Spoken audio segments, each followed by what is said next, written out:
This program is brought to you through the kind support of the Friends of That's What She Said. Support BCTV by visiting bctv.org/support. It used to be great, now it's not so great, but it's still pretty great. Redding. It used to have lights, but it didn't have lights. New with LED lights. Pagoda. Did they really say that? They did not say that. Yeah, they did say that. That's what she said. Good evening and welcome to another episode of That's What She Said. Isn't that the catchiest opening credit you've ever seen in your life? We would like to actually call this episode tonight, That's What She Survived. By the end of the show, one of the ladies, any of us, could be voted off. Stay tuned. Sheila will be. I know, right? All right, who do we have? Well, of course, I am Jane Street, and to my left here... Sheila Harrington. What are you knitting tonight? I don't know. I'm actually crocheting, but I don't know what I'm doing. I brought a ball of yarn and hadn't started. We'll see what happens by the end of the show. How much do you think you'll have done by the end of the show? Not much. Probably a couple of rows. I just started, so, well, that's exciting. You know. And next, Sheila. I'm Ellen Gallagher. I'm Martha Richardson.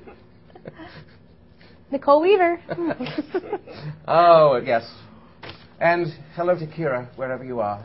Oh, Kira.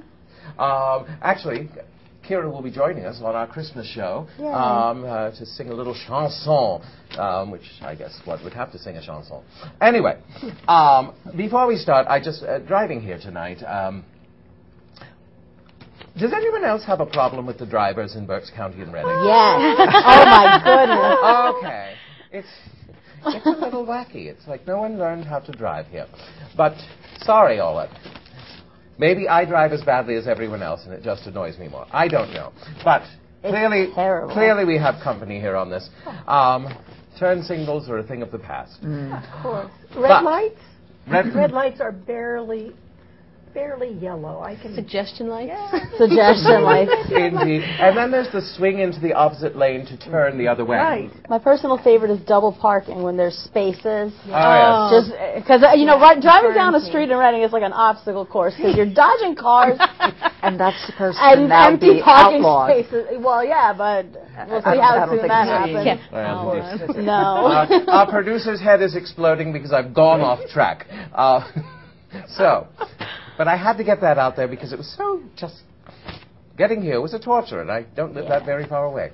Anyway. And I think it's worse on full moon nights and hockey beautiful game night. sunny days. Hockey game night. That's probably what it is. Hockey game nights. Oh, wait till the Friday game's over. night. That's right. I forgot. My goodness, it's just a chaotic little night tonight. You can call us at 610-378-0426. That's 610-378-0426 if you would like to speak with us live here in the studio, or tweet to us at She Tweets to Me. We have the tweeter here waiting for you. Now, of course, what happens next week? We go into Thanksgiving. Is everyone prepared? No. Well, I just found out today that the restaurant we were going to go to has lost some of its reputation. I shan't name it, but now I have to find a new place to go.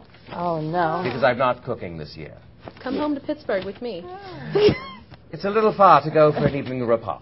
But You'll have a great everyone, time. I'm sure, has a special recipe that they like to do, to whip out just at the last moment, that company drops by and you need to make something really quick.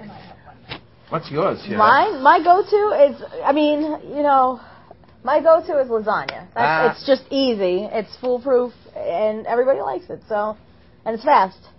It is. So that's You my thing. don't make your own noodles. No, not. You don't make your own sauce. Nope. Okay. I'm a fan of the jar stuff. Let's just get it done and go. And everybody loves it. Yeah. Okay. Yeah. What do you put in besides? Do you put beef or?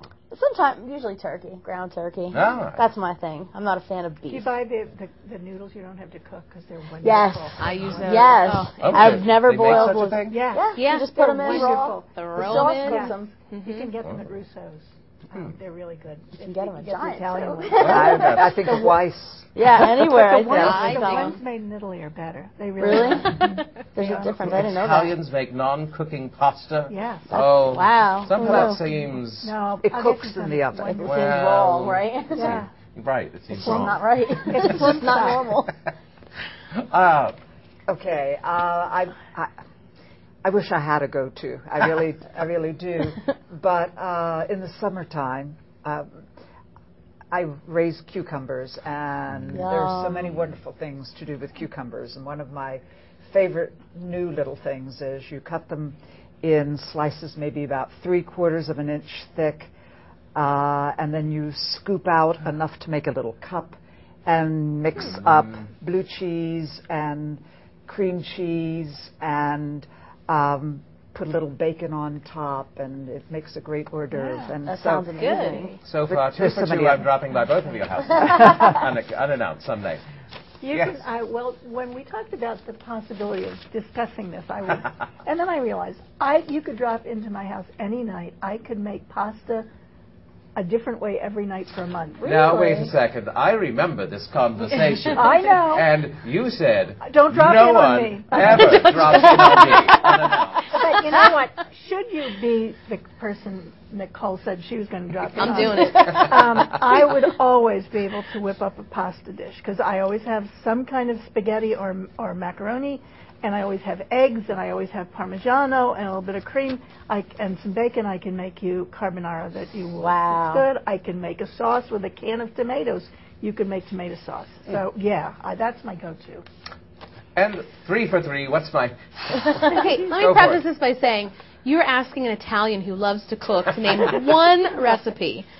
Okay, so I asked my husband, and he said that a dish that he likes that I make is called chicken and spinach casserole, which I pretty much just made up one night when we had nothing else. And I went in the cabinet, I'm like, there's chicken, What can I throw there's spinach. I'll do this. So it's really easy. It's just can of cream of chicken soup and some spinach and some chicken and some mafalda pasta, and you bake that sucker up. It's delicious. Now, A couple of secret ingredients. I'm going to require that recipe. I will make it for all Is of that you. pasta I'm gonna cooked in need the that. oven, or do you have to cook that pre? Pre-cook that? Sometimes I pre-cook it. Mostly I just throw it all in a bowl, mix it, throw it in the oven, and usually it turns out pretty good. Excellent. Pre-cook the chicken? Yes, I pre-cook the poach chicken. it. Hmm. You have to. That chicken. Yeah. Yeah, there's something I have against putting raw Yeah, meat into no. liquidy things. Just That's worlds colliding. You've got to cook the chicken. Now, Like, welcome, young salmonella. girl, I imagine we didn't worry about these things, did we? No.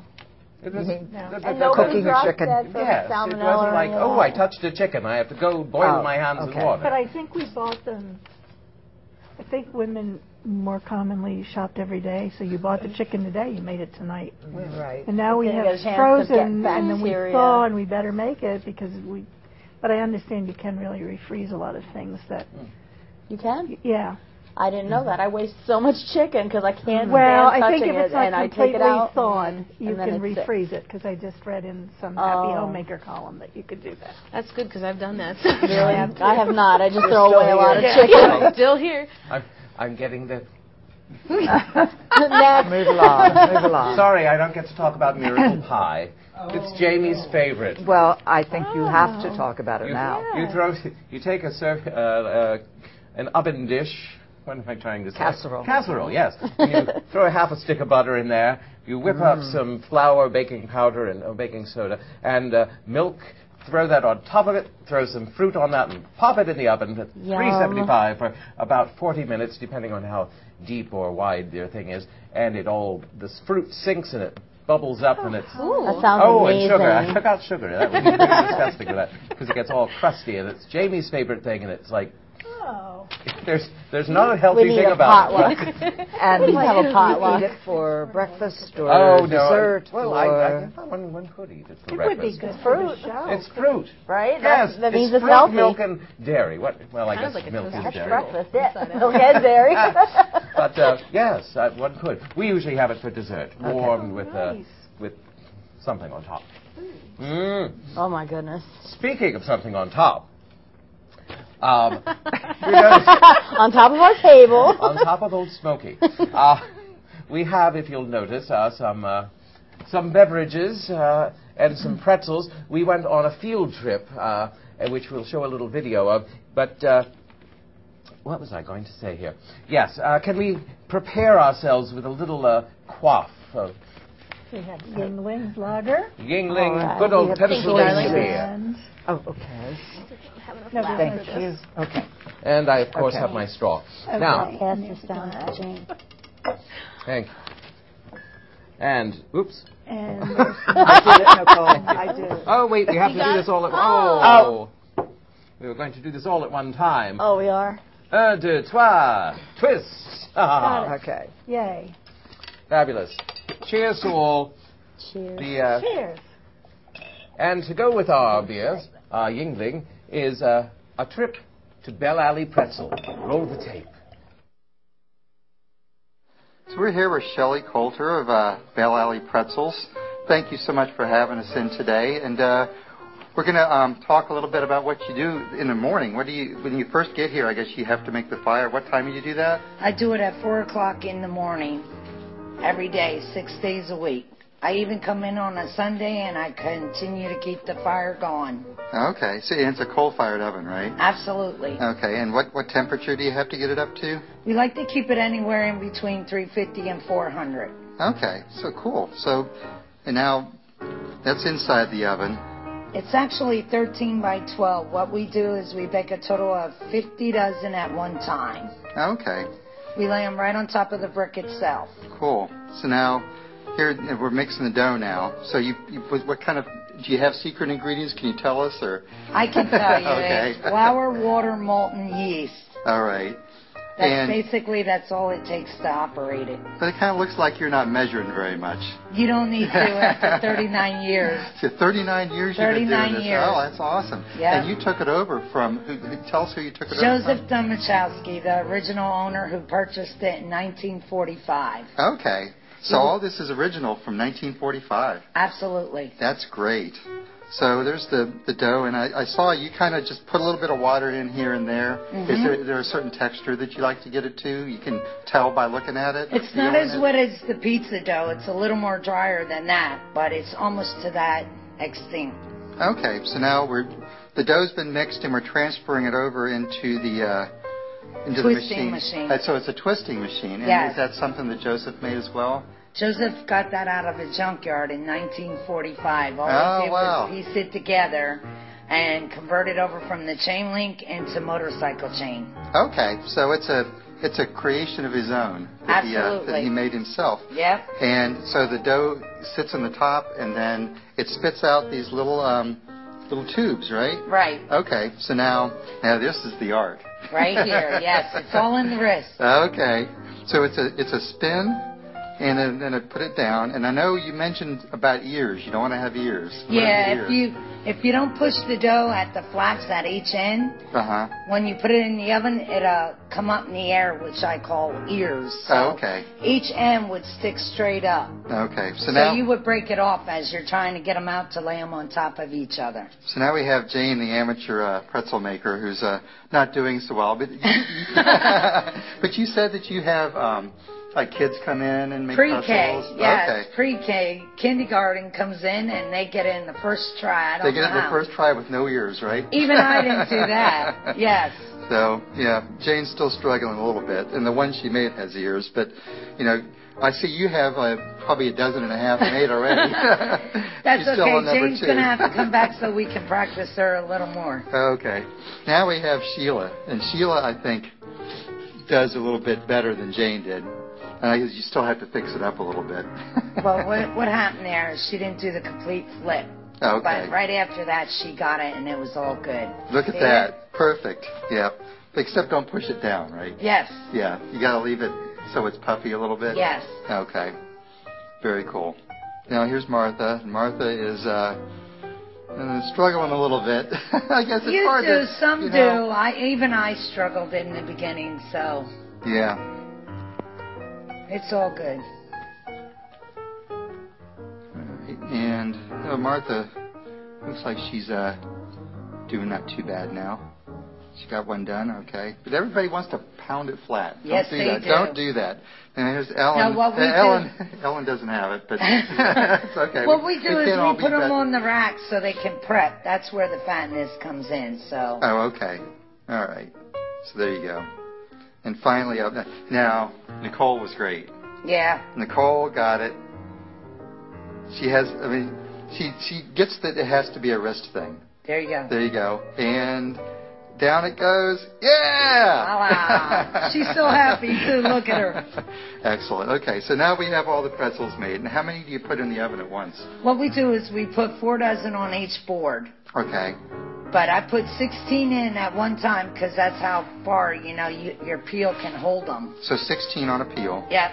Okay, and here's the peel. And that's what we call a peel. Okay, and it's coated with salt. Right? Yes. That's for the salt. Well, it gets hard like concrete after it builds up, and then we have to knock that off and level it. But that's all salt right there on that peel. And that also keeps the pretzel from sticking to the bottom of the oven? Absolutely. So it goes salt side down. Yep. When it goes in the oven. Okay. But first, you have to get them wet a little bit? You have to dip them.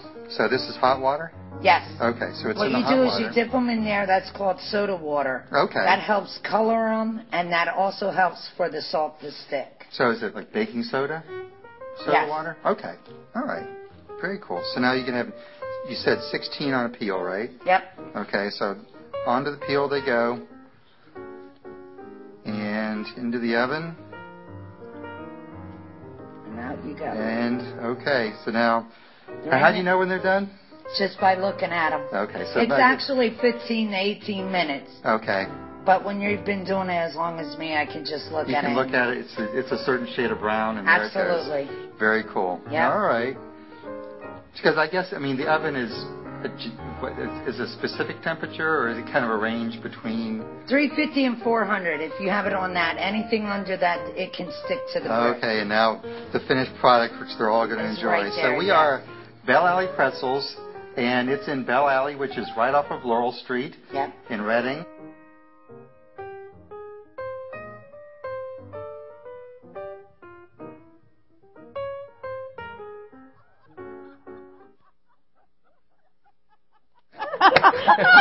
Thank you, Jamie, for leaving me, picking up a pretzel, licking it, and putting it in amongst it. No, I didn't actually lick it. It had too much salt. I like salt, but that I had picked too much this salt. unsalty one.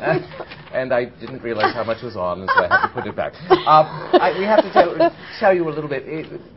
Jamie doesn't usually narrate our videos, but we were trying out a new microphone, and, it didn't work. So we got home, and Jamie was editing the video, and suddenly came screaming around the corner, saying, "There's no video, and there's no audio."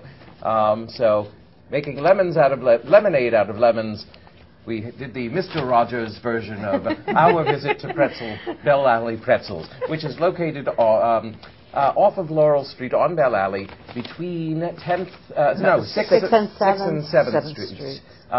Over that way. What area would you call it? South Reading. Yeah. South Reading. All right. I live here, and you think I would know that. Anyway, so that woman was just... I loved her. Amazing. She was awesome. Amazing. Yeah. She was 11 when she worked there. Yeah. When she began working there. 11 years for old. 39 years. Yes. I mean... When she said 39, I looked at her. I'm thinking, wait a minute. What were you, 12 when you started? And she was. She was. She really was. She was such a cool woman. We have pretzels. Here, I'll pick this one up and put it down too. This one doesn't have very much salt on, so it's perfect for me. Yes, these are the Bell Alley Pretzels, and they are delicious. You should definitely visit. I forget what the hours are. Monday through 6:30. Didn't she say 6:30? 6:30 to 3, Monday through Saturday. And she closes at 2. And her prices are extremely like 40 reasonable. cents. 40 cents per pretzel. Yeah, it's and there's some discount for a dozen. But where do you find a very independent business like this anymore? I mean, this is this woman running this amazing thing, and this, I guess it was an old ATV Right. Once upon a time, yes. In the 40s, the gentleman bought it, and they've been making pretzels in this wonderful coal-fired oven ever since. It's just seeing the oven and where she bakes them was awesome. Yes. And eating the pretzels straight out of the oven. Yeah, that oh was my God. Best insane. breakfast ever. That was awesome. Yes, that was, what, 7:30 in the morning? Yeah. But even if you don't like pretzels, Totally worth it's a it. perfect place to go just to It is. see the history that is there in front of you. It's amazing. But now to a serious little thing. It's a little past, but we haven't had a show to discuss it, and I think it needs to be discussed. What the heck happened with the turnout at the last election? I was number 18 at my polling place, and it didn't get much higher. That's disgusting. That's just disgusting. And I think probably a number of our readers saw the article, Yes. the talk of the town Friday afternoon Friday after the election, where 12 people were interviewed and asked had they voted or had they not, and why, and not a single one of them had voted. Nor did a single one of them have a very good excuse No, for they not were voting. working. I can't. Work They was were the working. reason. But the polls are open from 7 in the morning till what, 7 or 8 at 8 night? at 8 at night. night. And most workplaces allow you time to Absolutely. go and vote. I mean, even if on your lunch break or what. I mean, just that, you know. Voting. If we lived in a country where you never heard people complain about anything, you would say, well, they really don't have to vote because they're so satisfied with what we have. You know, we'll just let everything as it is. In my opinion, if you don't vote, you don't get to open your mouth and complain about anything. And I totally know that agree. sounds harsh, but that's to have the right to vote the way we do, and so many countries that don't. It's deplorable. Now, I don't know whether they're calling on this topic. Never mind. Huh? Never mind. Continue where you were. No, I just, I come from a family, my great-grandmother was a suffragette, and in my family, the women all vote, and of course, we drag the men along with us. But I just think it's deplorable that people don't vote. Agreed, and the voter turnout in Berks County was 20%. 20%, so it's minority rule, But obviously. there were cities throughout this country where they were voting for mayors that had lower turnout. Atlanta had like 12% of the people turn out We now to have vote for their 2 mayor. home callers. Oh, I guess There are people on that page. Stirring up the that could be. Let's see, have who is it now? Let's have the first one come through the lines. Hello, you're on. That's what she said. Welcome. Hello. Hello, Hey, darling. It's this is Shelley, and I just wanted to see. It's Shelley, the pretzel lady. Hey, what's now? It's I wanted to see what's your position on pickles. On Pickles? Pickles. And People pretzels. generally either really like pickles or really hate them. I'm a fan of pickles, but I don't like them too tart. I can't stand them. Oh, I do not like pickles. Plus, they're very healthy for you. All that fermented stuff is very good for you. Yeah. Right.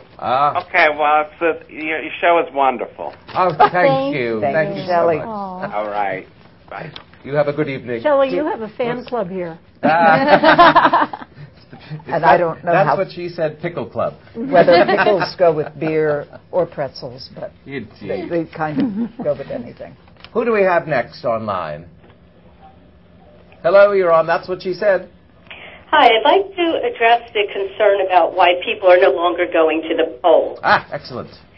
And the reason why I no longer am going to the polls is because I think it's nothing but a dog and pony show, and you have nobody to vote for. You have bad or worse to vote for, and I feel that voting is just one great big scam. It makes people feel like they're doing something, it puts the blame on the people when in fact they're not the problem. You see on all the ads, oh, this one has not paid his taxes 45 times, and this one did this, and these people are deplorable, and they're allowed to run for government even though they know that they're crooked. So why would anybody want to vote for any of them when in the end it's nothing but a dog and pony show circling around a good cop, bad cop theme? Who wants to take that? Go ahead.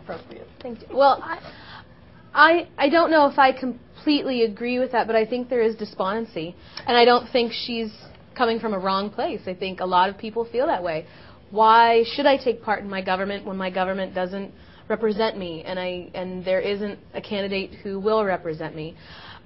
I don't know. But if you don't raise That's your... exactly correct. But if That's you don't raise your voice at all... They have proven nothing at all in the past 12, 13 years that would compel me at this point to go to the polls. And I gave up in this last election, 2012, with Obama, who kept virtually none of his promises, and I voted for him in the first election.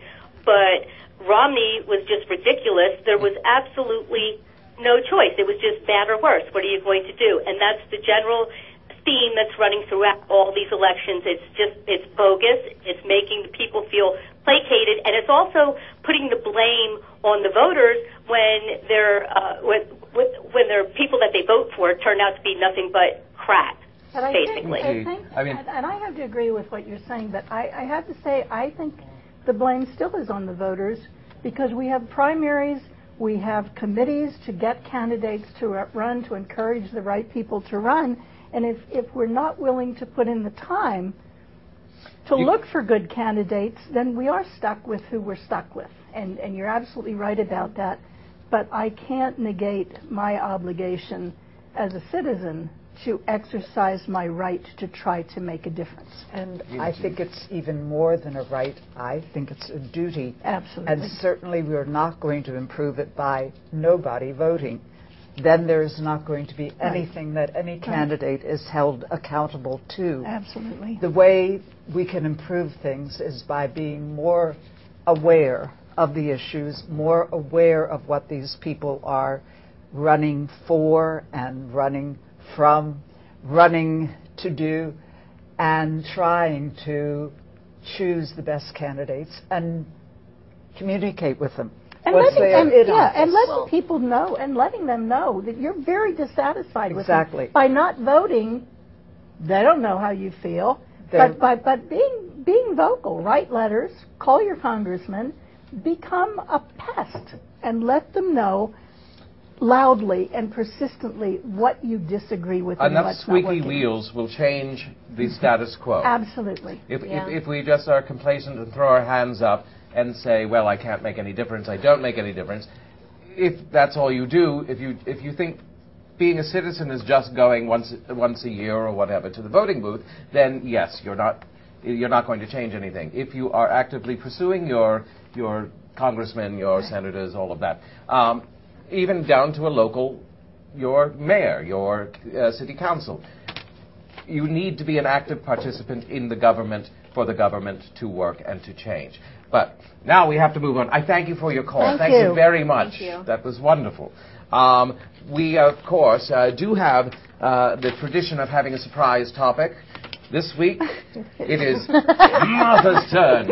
All eyes on Martha. What should we do to make people vote? No, that's not the surprise. There are some thoughts on that. Well, I've been thinking about the weather because after I packed all my summer clothes away, then it got warm and went into the cold 80s. Again. Right. But I've also been thinking about, at this time you read about the woolly caterpillars and all the ways that we predict weather besides AccuWeather. I have both of my hips are titanium, and I forget that. They don't bother me at all. When they hurt, and there's nothing there to hurt, but when they hurt, I know we're going to have terrible weather, and we always do. Have you been aching? Yes. Yes. Okay. My metal pins ache too. Yes. Watch it, because it could be very bad. That did not occur to me. But what I would like to know is what are your personal signs that you use for weather predictions? Besides red at night. Well, now it's going to be my hip. Aching bones. Every bone I break. I've broken a lot of bones, and pretty much when it rains, they tell me. Anything else? Is there any other sign that you look for? I look Clouds? out the window. I don't know. Clouds? Eyewitness weather. Wind? I don't know. Exactly. Is it weird that I can feel the pressure drop when it's about to rain? Really? If I'm outside, I can feel a change. And I know as it's a school about to rain. teacher, I'm sure you know you when know to look the for weather it. is going to change just from the behavior of your students. Yeah. Oh my goodness! Yeah. Don't get Really? me started. Oh, Yeah. April Absolutely. is the most dreadful month on the planet. It starts Good to know. I'm going to keep an eye on my students for between that. rising temperatures and craziness. Yeah. At a certain Right. point, you Oh, are my just goodness. corralling gerbils. I like that. That's funny. And the woolly caterpillar. And the woolly caterpillar. What is that? But this year, I don't know Little that. orange and black. No, I know what it is, but I mean, like, what does that have to do with the weather? This one right there. It's like the amount of black on it or orange on it tells you Oh, how the color? long or Right. Yeah, I don't know. Oh, But wow, I didn't know that. I this never heard year, that Really before. bad. I've seen Better look completely at the white raincoat ones. on. I've seen white and black. I've didn't know seen that. orange and black. I've seen striped. I've seen black at the ends and Yes, orange in the they're middle, or very, orange and they're all at the very, ends. very fuzzy. And they're very fuzzy. I've so I seen my think it's students going to be throw a them at mixed each other. bag. Oh, Brian, kids. Oh, That's they terrible. throw worms at each other too. This just reminds me of something I saw on the internet. It's horrifying me. Did anyone? I think it was in New Zealand. There was some sort of tidal thing, and millions of spiders I saw that. left I saw it. their Yes. thing by the lake, and It was everything for covered. miles is covered in webs, filled with these. stop, I mean, stop. it's No, like, no, no. it's like No, no, a no. snow, and it, You have to look carefully at the picture. You can't tell No, like it immediately. looks You like have a to field of focus, snow. and then it's But scary. And this is New Zealand, well, right? I know it's not we're here. not It's not here. Don't worry. It's where Some there, it's countries a I'm never set for the visiting. next. But isn't there an Awful. old science fiction movie where that happened, where everything is suddenly webbed in and people... Isn't there? BNG. Oh, It sounds like a we premise have to for go a to horror break, movie. I'm being told. So with that thought of marauding spiders, we'll see you on the other side of it. Thank you for saying it. You're watching BCTV.org. Be informed. Be involved. Be a member. For membership information, go to www.bctv.org/support/membership. For other stories and information, go to bctv.org. All right, then we're back. Wasn't that quick? Did you miss us? Are you still thinking about the spiders? I am. No. Not Nicole. She's thinking about pretzels. Mm-hmm. Well, My happy we were place. taught when we were having our breakfast. A subject came up that we thought we would hit. Where was there was a film recently that was screened? Where was that, Ellen? It was at Berks campus. Yeah, Penn At Berks State campus, called Misrepresentation, about the portrayal of women in media. And since we are women in media, we thought it would be an interesting topic to sort of chat about. So the two ladies who actually went to this, I actually watched it online. So, but It was interesting. I mean, we sat with a very diverse group. I had students, males, females, older people, and everyone had their opinions, and they were all very different. It's interesting to see that one film with like one common subject, everyone had such a different opinion about it, and it got heated in there at some points. I mean, the discussion afterwards. This is a negative. Is this a negative thing about the media that it is doing? A bad Yes, thing for women? in a sense. And there's a history to it that Where it all started, pretty right, much. During World War II, of course, women went out of the home and worked in the factories because the men were off fighting the war. And when the war was over, men came back and got their jobs, and the women went back home. And about the same time, television began to become a very important way of communication. And so the media people began pitching things toward making women feel good about their jobs at home, realized that this would be a good way to sell a lot of products. And so there were the women dressed in their shirtwaist dresses and their high heels, their pearls, and pretty their hair, pearls, and baking the cookies. I honestly did that when I was married the first time. Well, really? When my husband came home from work, I was in the apron and the dress and the heels and the pearls. Honest to God. Well, and I'm sure I was you out felt drinking. Was it from boosted your self-image. Yeah, boosted his too. But as a result of that, it has been learned that people will respond to what they see in the media and want to accept be that. this as the way they are supposed to be, the way they are portrayed. I don't understand. And I did see the piece, but we want to blame the media for it seems that the go-to is the media for all our ills. And let me finish. There's a real world around us, viewing which we have many examples of body type, of who is what a person should be. And it does get a little suspect to blame everything on the box or the magazine, because we do have real world experiences to deal with. I think certainly you are very right in that, but they were also pointing out how this has affected young people and how so many of our young people are not happy with their self-image because they're comparing themselves to things that they do see on the media. And they spend hours and hours and hours with the media, and that's why it has such a great effect upon them. I have to say, I'm not sure what age they're talking about, but I work with college women, and I look around campus, I don't think they are affected by the media image of women at all. And I also know that they don't have a lot of time that they're watching television.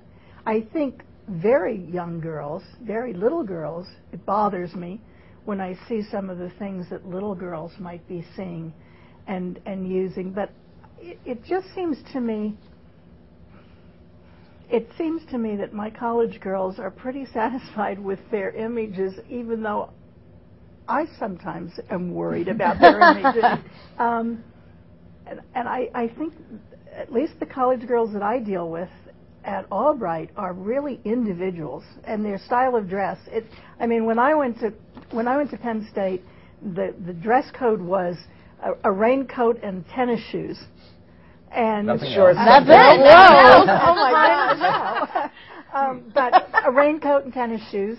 That was it. You wore them over your skirts or whatever. And we all dressed that way. I don't see any style of dress on Albright's campus that I can say, this is how college girls dress. And I think I do think that's wonderful. Well, when I first started teaching there, it was the pajamas class, and then I told them they couldn't do that. That's ridiculous. But it's, I've seen fads come and go, but I look at the women that I teach, and I don't teach freshmen, thank you. But the women that I teach are truly individuals in their style of dress. Some will come to class very dressed up in amazing outfits. Others will come schlepping in whatever they feel comfortable in. My concern is how they view my class and how they do their work, and so I'm not sure that they are. We have the people who deal with the younger set. Yeah, How is that? Yeah, well, I think fashion is one aspect to look at, and I think it's also how they hold themselves. Right. I do work with high school kids, and I work with the beginning high school and the end high school, and I see it run the gamut. You have these girls who are very insecure, and they're constantly playing with their hair and checking their makeup and doing these things, and it's a natural process of, am I pretty enough? Am I there? And I think the media does play a part of that.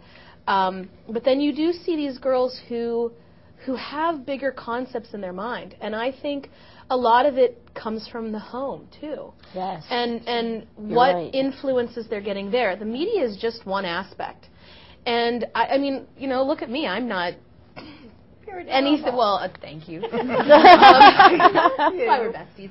But I'm not the picture image of what the media is portraying as a strong woman. But I work very hard to portray a strong woman to my students, someone who can make decisions and who challenges them. And sometimes I drive them crazy, but I hope at the end of the day they see that I'm trying to be a role model for them and that the media doesn't have to be their only option. And I think the women who were the spokeswomen in this film were saying exactly that.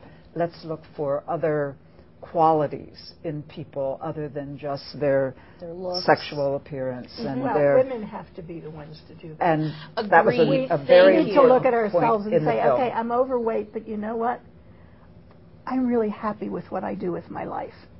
I like what I do with my life. And sexuality has become... sure. But sexuality has become this evil creature. We are all sexual beings. Exactly. This is how we came into the world, and let's face it, sex is fun. But there's... Oh, my goodness. Oh, well, there we go. For most of us, sex... but it's looked down upon to have some sort of sexual identity, and it shouldn't be. It's another expression of our... Or you have to be defined by it. Exactly. No. Which Yes. is completely wrong. Indeed. Right. Yes. If you are defining yourself as only as a sexual person or a sexual being or object, then yes, there is a... And I think some of that we all go through at a certain age, at a young age. I mean, girls have always, I would bet that those cave girls at 13 were fluffing their hair and sticking the bones. Rearranging that hair. Watching what had just sprouted last summer, you know. And I hoping think that that's the a natural strap over their shoulder was just so. Speaking of strong women and quite wonderful role models, we actually have a little bit more of Shelley, because we discovered something pretty fascinating, and if you can roll the next bit of tape, that would be fabulous. We're here with Shelley again, and you have the most inspiring story that you told us about your smoking. And you were how old when you started smoking? 11 years old. 11 years old. But what happened to you recently? What happened to me recently is I went in for an operation on the 21st of October with no intentions to quit smoking or anything. I was only in the hospital 23 hours. Got out of the hospital, swore I was going to swear to my husband, give me a cigarette. For some unknown reason, I could not even look at a cigarette. Until today, I haven't smoked a cigarette. Wow. So it was just, you didn't plan it. It just, for some reason, it just happened. Overnight. Within 23 hours, I quit smoking. And that was... with no intentions to quit. And that was over a month ago. Absolutely. And so you didn't use any of the Chantix, you didn't do any of the anything. It just... Back in the day, hon, yes, I did. Okay. I did get hypnotized twice, and the second time I did it, left the building, got in the car, and lit up and smoked a cigarette. Believe it or not, that's what happened. The second time went on Chantix. All right, so Shelley took the Chantix. You're allowed to smoke the first week on the treatment, and next thing you know, I got a little bit of an attitude. I'm not the type of person to hold a grudge and let it keep going and going and going, but something real simple ticked me off, and I couldn't let it go. It took 3 days of me stopping the Chantix that I said, something's wrong, and for it to fade away. So, didn't even try to quit smoking after that. 4 times in my life I tried to quit smoking and couldn't do it. I go to get the operation October 21st, get out, didn't even want to quit, and ended up not even being able to look at a cigarette. So have you thought about what it was, or do you not want to think about what it was?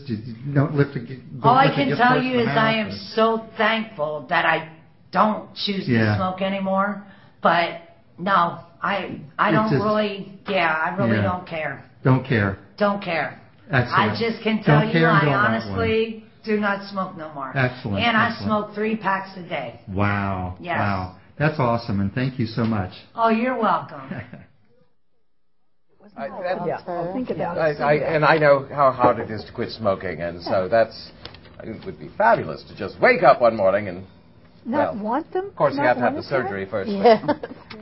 The surgery was not related to any issues of smoking, so we love that woman, and we'll be definitely visiting her again, as should you. Again, that's Bell Alley Pretzels at Bell Alley off of Laurel Street between 6th and 7th here in South Reading. Could we just say one more thing about the film misrepresentation? Well, maybe I have two more things to say.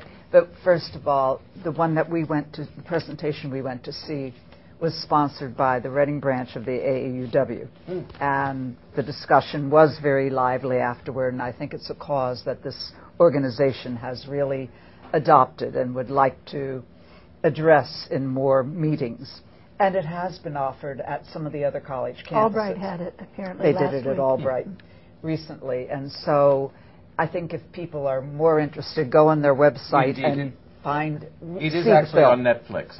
That's where I found it today. Okay. So if you're interested, and it is an interesting watch, go to Netflix. It's Miss MISS space representation. I urge you to go. I think it would be great if they could make it at a lower level. If they could use the premise and make a film that they could show to 13-year-olds, because I really think that's where the influence is. I think 13-year-olds would get a lot out of this. I think they can watch it. I think so. From what I saw, I wanted to show it to my students. Yes. And they also do talk about the media's effect upon young boys and how it makes them treat girls. Indeed. And that kills me in high school. Well, the two bathtubs, doesn't that remedy it? You know, the Cialis with the two bathtubs. I've never quite figured that commercial out. There you go. Your sex life gets better if you have twin bathtubs. Haven't you seen that? I have not seen it. Have you tried it? Don't knock it. No, we don't have enough. I don't know where we put the second tub. But this sort of brought up, when we were talking about this, another aspect of this whole... the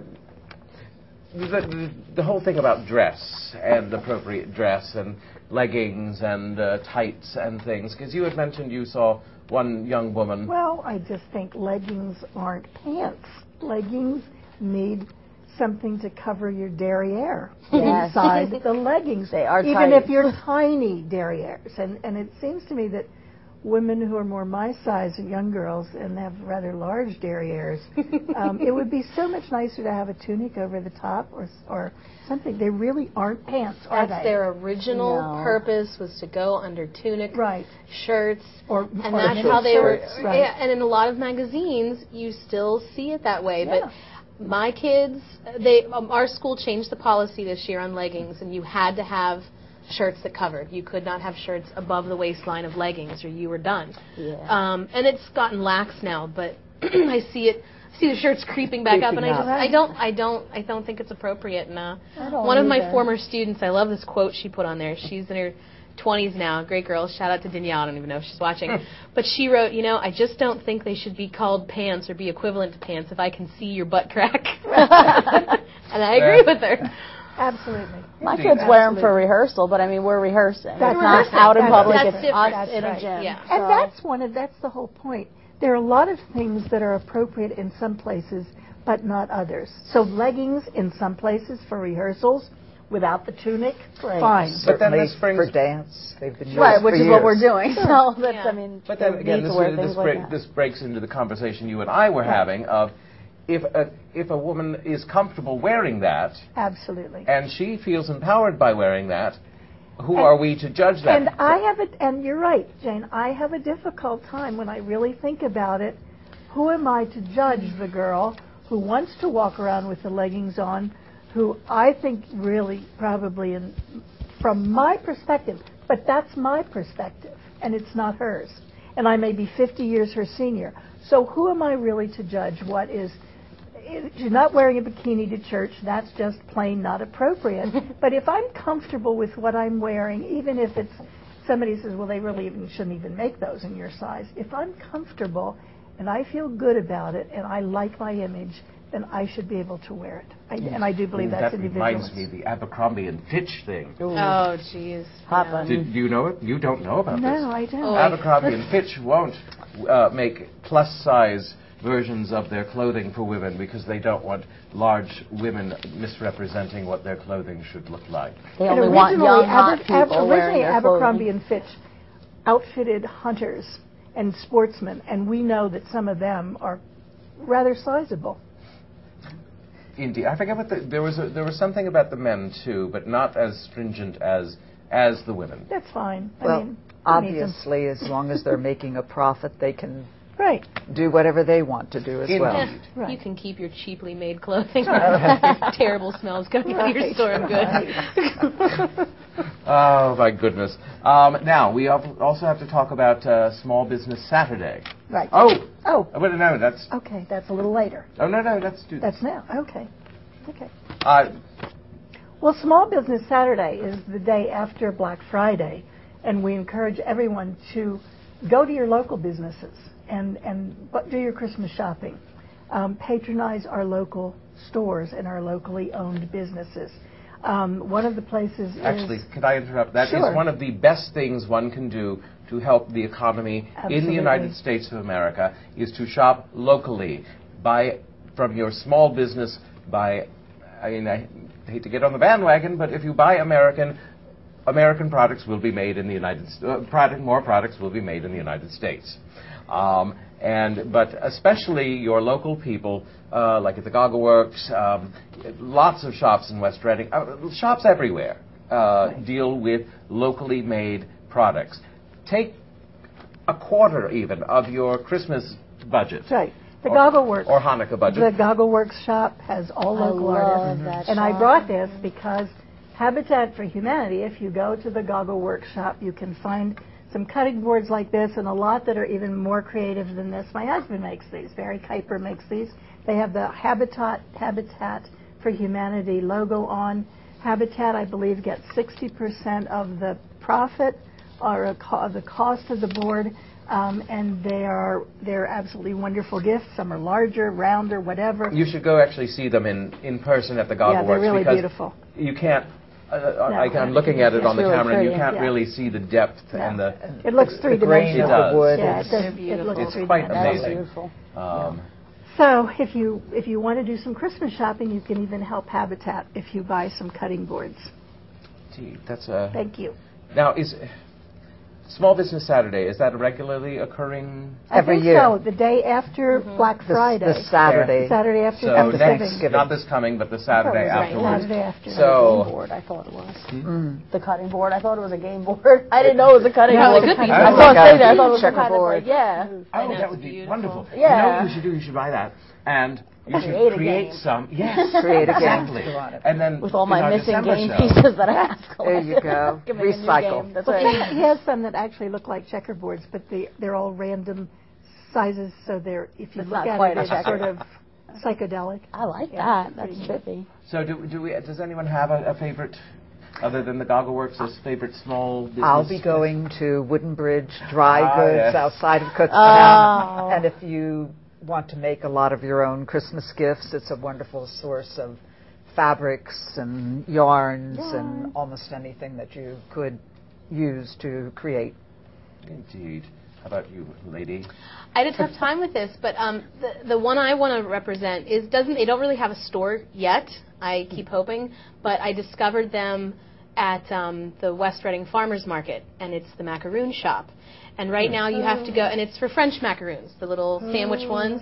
And they wear little hats. Yes. She does a fantastic job. They're delicious. They're amazing. They're my addiction. And if you go on, so pretty. And they're so beautiful. They're pretty. Art, and they make great little gifts.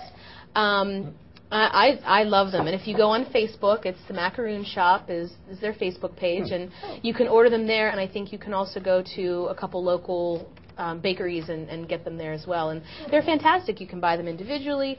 She'll also do them for events, and she'll do them for weddings and baby showers and things like that. She does an amazing job, and they're fantastic. She does all kinds of fun flavors. Just great.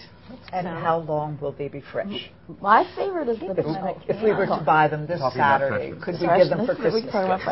I don't know if I'd keep them that long. She can tell you more. I think you can refrigerate them for a week or two, and you can actually freeze them as well. But if you go on Facebook, she'll talk to you about it, and it's just great. I love it. I'm sorry, Sheila. No, I'm sorry. I interrupted you. My favorite is, and it's been my favorite for a while, is Say Cheese in West Reading. And not necessarily for the menu, although the menu is really good, but they sell a lot of things, a lot of fun stuff, sauces, jellies, vinegar, honey, things. I mean, they just have a lot of things. Things that you could dip pretzels in, right? Yes, and cheese. Their cheese sampler plates. We didn't talk about Yingling's beer, and Yingling's we have it made in Pottsville. oldest brewery in the country, 1829. And it has passed for 5 generations to the men, but Richard Yingling is now the owner, and he's the 5th generation Yingling to own it. He has 4 daughters, and they are getting ready to take over the business. Wow. And it's traditional for the oldest of the children to buy the brewery at face price from their father. And so the girls will eventually do that from Richard, but they will buy the brewery from him. And it will be female run. Yes. Excellent. Nice. Cheers to that.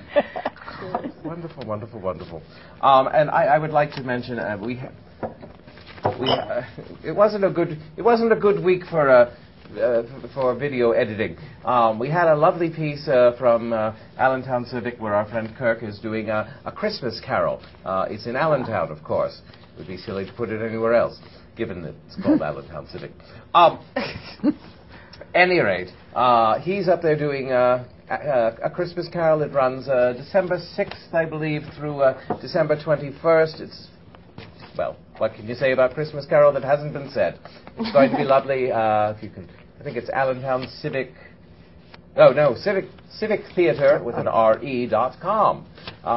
So take a gander. It's a lovely holiday treat. Let's see. Our next show. That's right. Is on December 18th. Thank you, Jamie, the voice from beyond. And every month. Every month. Yes, this begins our monthly. So next show will be our traditional Christmas show with extravaganzas, and Sid will be back with the piano. And tickle the keys. Yes, he will be tinkling the keys. Tinkling. And Kira will be back, and it'll be a wonderful thing. And then we will have a special surprise for the doldrums of January. But it has been a lovely time spending time with you. What? Oh, yes. Oh, my goodness. Thank you, Jamie. We do want to thank you from all of us, and a special thank you to BCTV, and especially our lovely crew, Amber Bernard, Joan Freeman, and John Ferdina. And yay! And I even pronounced it right. Thank you all, and join us next month on the 18th. Happy Thanksgiving. Happy Thanksgiving. Bye.